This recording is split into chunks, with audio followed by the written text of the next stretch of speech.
What is going on, Sales Dev Squad? Thank you guys for tuning in to another episode of the Sales Dev Squad podcast.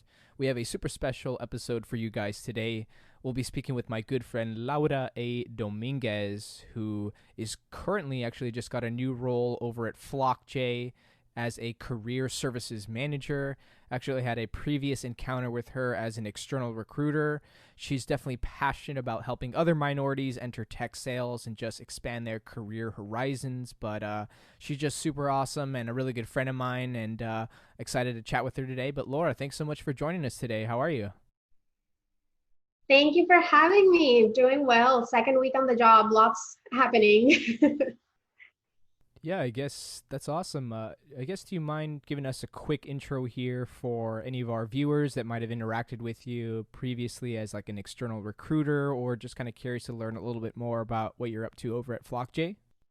Yeah, absolutely. So FlockJ is an online tech academy that teaches specifically underrepresented people, so folks with like the not the stereotypical background who want to get into tech, and training them with just the digital skills to be able to get a job in like the software space. So what I do specifically is work with hiring partners, so software companies that are looking to diversify their teams, and I help them ensure that their hiring process is kind of bias free as much as possible, and also help them work with um, our candidates and find the best fit for them at these companies. That's awesome. Thanks for that overview. I guess for our viewers here, do you mind just breaking down your background a little bit further, like how you kind of got into the training, recruiting, sales space in a way? Yeah, so with my background in public policy, I just kind of learned that the best way for change to happen, really at like a macro level, is just like through legislation and like creating new laws and enforcing them. But when I graduated, I knew that my options with a public policy degree for jobs were pretty limited, or like working at City Hall or things like that. So I wanted to just focus on something where I could work with people and make a lot of money. And I just stumbled into recruiting. And, with that first job, I just learned the ins and outs of working with candidates, working with hiring partners and hiring managers. And then I transitioned into this career services role where I'm focusing on partially recruiting, but also inclusion and diversity for tech. And I think,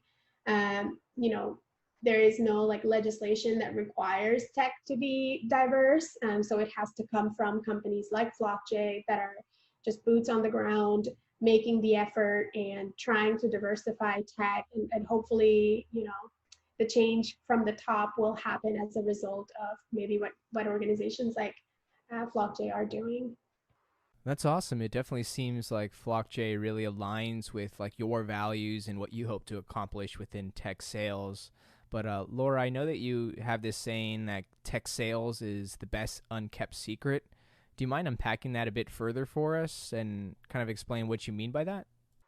Yeah, so I really think like tech sales is the best kept secret. And the reason for that is like you ask somebody who doesn't have a family member or a close friend who is an SDR or an account executive, and they really wouldn't even be able to tell you, what an SDR or an AE does or what tech sales is or software sales.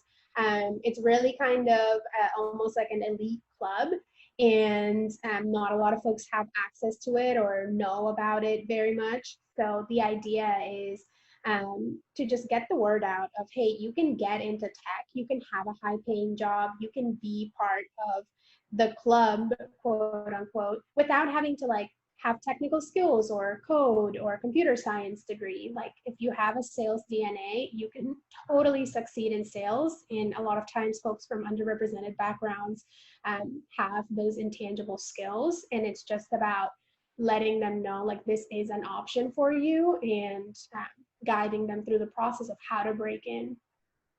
Like in your opinion, like what do you feel about like minorities in the workforce? From my experience, they're like extremely hardworking, very loyal, very reliable. Like, what are your thoughts on just adopting more or requiring more minorities in tech sales due to the amount of quality work they can provide? Yeah, I think that whenever you are like the only different person in the group that you're in, there's almost like that added pressure of I have to do well because it's not just me, like I'm representing everybody that looks like me, everybody kind of behind me. So I think that there's that just kind of mental, maybe emotional, like additional pressure, but like pressure creates diamonds, and I definitely think that applies in terms of underrepresented people in mostly white spaces or these kind of tech environments. So what I would say is not just with minorities, but with maybe people who don't have a college degree or don't have like that quote unquote shiny background. They have so much to prove, and they have most likely already succeeded and overcome so many different challenges in their lives personally that showing up to an office and doing cold calls and pursuing leads and generating leads and prospects is something that all of those intangible skills can be channeled so beautifully to um, really get them tons of success in tech sales and in the tech world. Yeah, I absolutely, completely agree. Like, how do companies build wider recruiting pipelines where we're recruiting not just from universities and such like that, but like military and just how can companies build wider recruiting funnels? Yeah, I think it's having strategic partnerships with whether it's something like Blockchain, an online academy, or like regional organizations, nonprofits, whatever it might be, to create that candidate funnel. And then after that, once they have a diverse pool of candidates, is this is tough, but it's removing those blinders, removing those biases, those bottlenecks, and it can be as simple as taking must have college degree off of a job description, or giving your hiring managers an unconscious bias or anti-racist training, things like that, to then be able to actually engage those candidates in that diverse pipeline and move them through the process and get them hired. But it can't stop at just having a diverse pipeline of candidates and then not moving any of them forward. And it also can't be just hey, we're really diverse. We will interview you and move you through the process, but we're not going to do anything to actively recruit you. It has to be a really concerted, intentional effort in doing outreach to the communities or the groups where you can find these underrepresented people and bringing them aboard, bringing them on board in just like a very strategic way. What are some ways that companies can give back to their community outside of like recruiting, right? Or just just be a strong member of their community and support all members of all sorts of communities. Yeah, absolutely. I think it probably all begins with the way that the company treats is its existing employees. So taking care of everybody, especially folks that are maybe more sensitive or exposed to everything that's been going on in terms of like this like social movement and Black Lives Matter and this like push for diversity and inclusion, just making sure that they're checking in with those specific employees and ensuring that instead of adding more to their plate by having them like the head of a diversity and inclusion committee or having them like host a lunch and learn, like don't put any additional stress on those employees. Instead, like really build support systems for them and ensure that the people you already have are feeling good, are happy, are giving you feedback, and that you are actually taking action based off of that feedback that they're giving you, instead of kind of putting the onus on them to make a difference. It should always come from the top. All right, Laura. So when you become a CEO one day, like, what do you want the culture to be like with your company, right? With like your employees, like what type of culture do you want to build? Well, thank you. I always love some creative thinking exercise. I think in the context of inclusion, diversity, equity, belonging, I think something really important that I hope current leaders are doing, and I hope to do myself, is to not attach um, any racial connotation to people's personalities and not expect everybody to be the same or react the same um, in the context of the company. So for example, there are folks that have just individual different preferences on how they like to do their work, or what schedule works for them, or how much they voice feedback or opinion. And it's important to just take that as like, this individual person is this way, as opposed to they represent everybody that looks like them, because that just adds so much unfair and unnecessary pressure to um, employees that are like maybe diverse or underrepresented, or whatever. And it's not fair to do that. It's really important to just take everyone's personality and what they bring to the table as a representation of themselves and themselves alone, and um, not allow for that to be the beginning of, or the continuation of more unconscious prejudice or bias towards future candidates that look like that employee. Yeah, so like I feel like the next generation is pretty open to like new things and trying new things. Like what do you think the next generation of employees is going to want in terms of like recruiting or perks, or like what's important to them? Yeah, that's a really interesting question, because I think, previously the idea of recruiting or of interviewing, sorry, has been more about the hiring manager or that internal person is vetting to see if you are going to be a good fit for the company.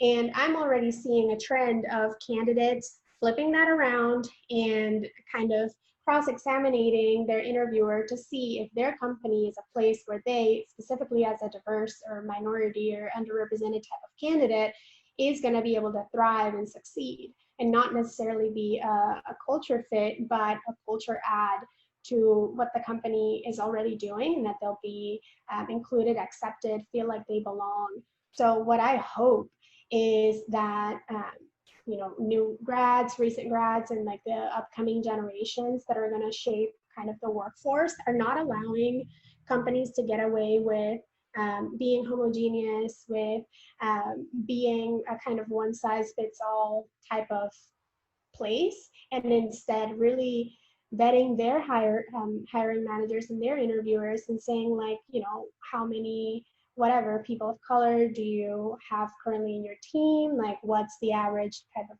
retention that you see with employees, what types of programs do you have for support or feedback loops, whatever that may be, what does your leadership team look like, and I hope that that puts pressure on companies of all sizes, but particularly technology startups, to realize that they need to invest on having an inclusive and diverse workforce. Otherwise, some of the brightest and like best minds are going to turn them down, and that would be really powerful to see.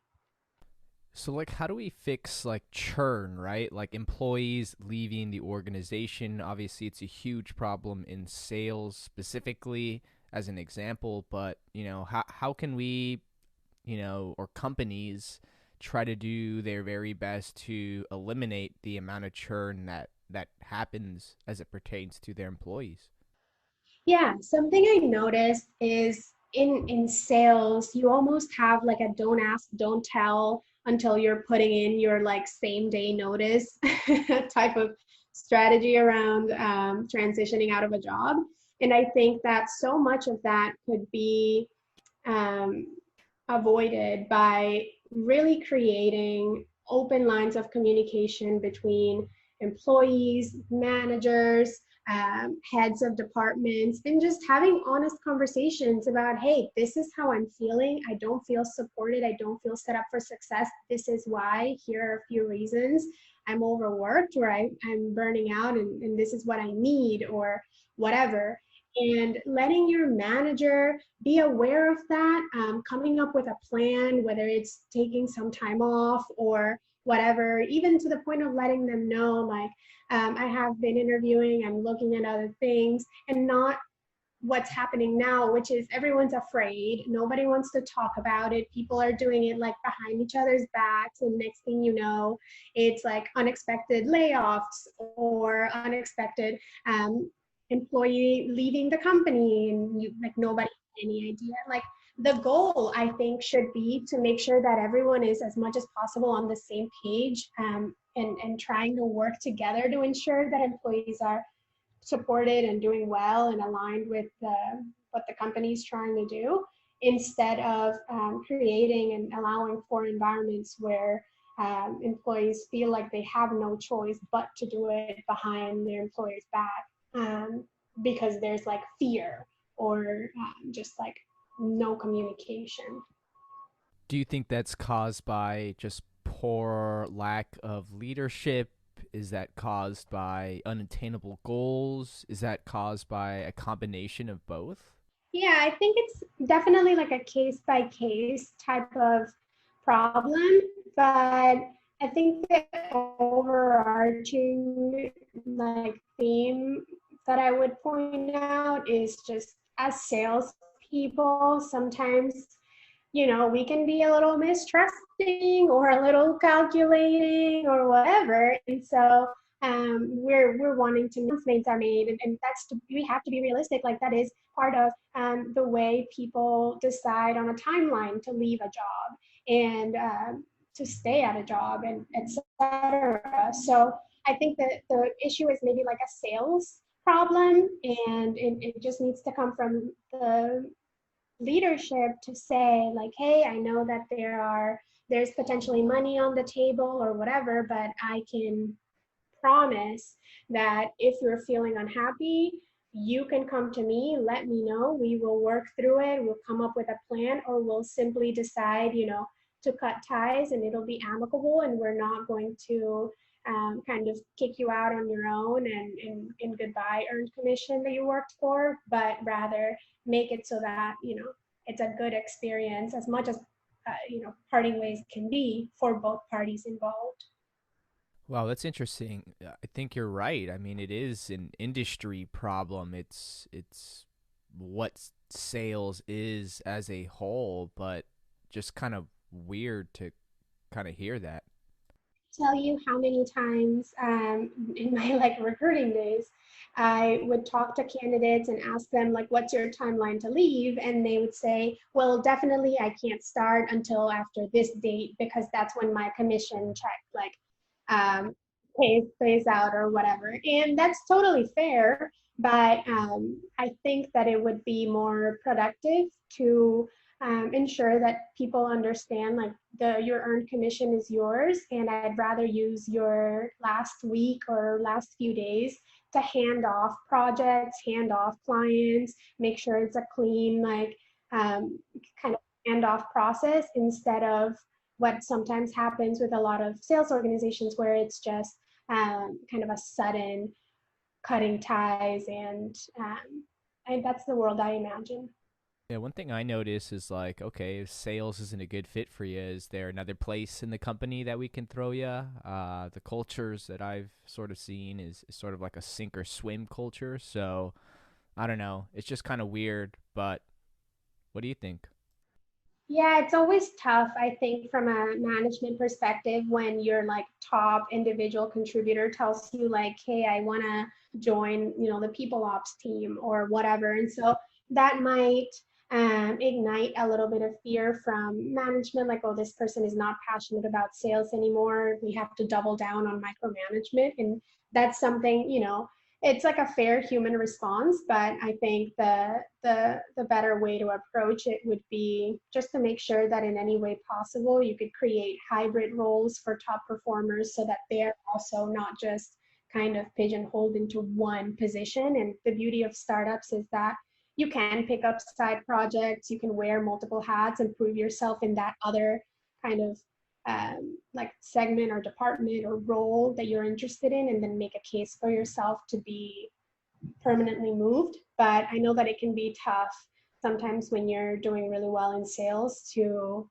have your manager be like happy about moving into another department within the organization. So by hybrid, do you mean like part sales, part account management, or what does that look like? Like, for example, if someone is like an excellent account executive, but they just are a super people person, they don't necessarily want to do sales like business to business. They want to work with individuals one on one, and they decide like they're really passionate about human resources.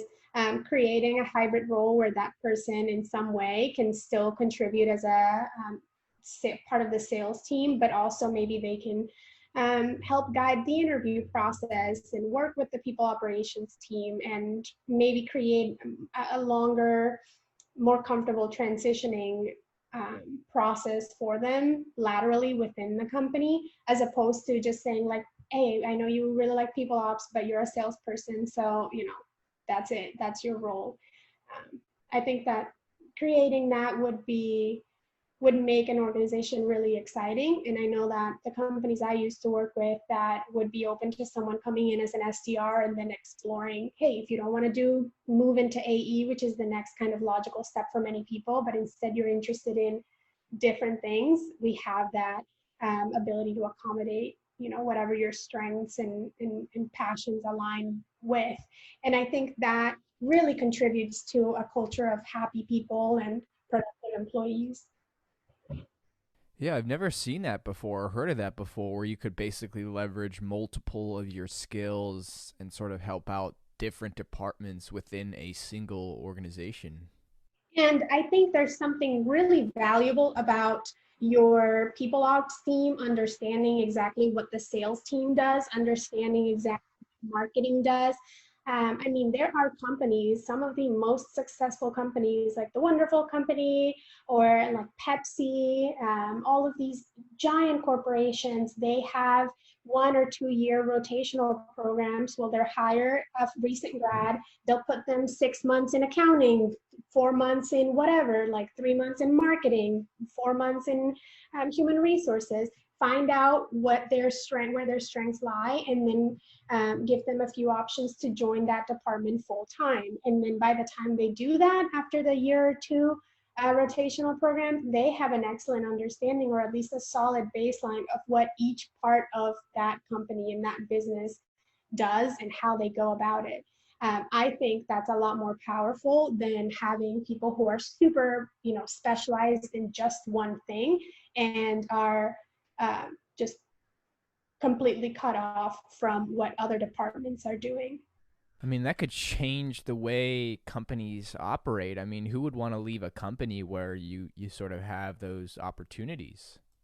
And another thing as well is I see with startups that have like customer service departments, a lot of times those customer service people are coming from underrepresented backgrounds, don't have college degrees, are Black or brown people. And I'm telling you, if given the chance to be a marketing development rep or a sales development rep, they would crush it. They're always on the phone. They have excellent phone presence, excellent kind of ability to handle objections, but there is no viable way for them to have a week or a month or a 2 month period as an SDR. So those talents and their potential goes completely untapped. And so I think creating those types of programs would be a really excellent way to diversify sales teams specifically for companies that have that capability and that customer service type of team, while at the same time providing opportunities for economic mobility for their employees. All right, you heard it here, folks. Laura's going to be the first Chief Human Resource Business Development Officer one day, and I will definitely be that test dummy. Laura, for any of our viewers here who have been inspired by our conversation here to just embark on sales, tech sales, what advice do you have for them? Yeah, I would say do tons of research and go to people directly first. instead of just submitting your resume places. Look for the actual person on LinkedIn, figure out if you're connected to them in any way, reach out to your connection, ask for an introduction, and just add that personal touch to each relationship that you try to start, each job that you try to pursue, instead of just doing like a one-click apply, because in this market, that's what everybody's doing. Straight up. Thanks, Laura. For anyone out there listening that would like to just pick your brain or learn a little bit more about what you're doing over at FlockJ, where can they find you? Laura at flockj.com. Thanks, Laura. I'm excited to see your journey flourish over at FlockJ. Again, you're super, super knowledgeable, and thank you so much for sharing your expertise. Sales Dev Squad, thank you guys for tuning in to another episode of the Sales Dev Squad podcast. If you enjoyed this episode at all, please smash that subscribe button and check out Laura Domínguez on LinkedIn. Thank you, guys. Thank you for having me.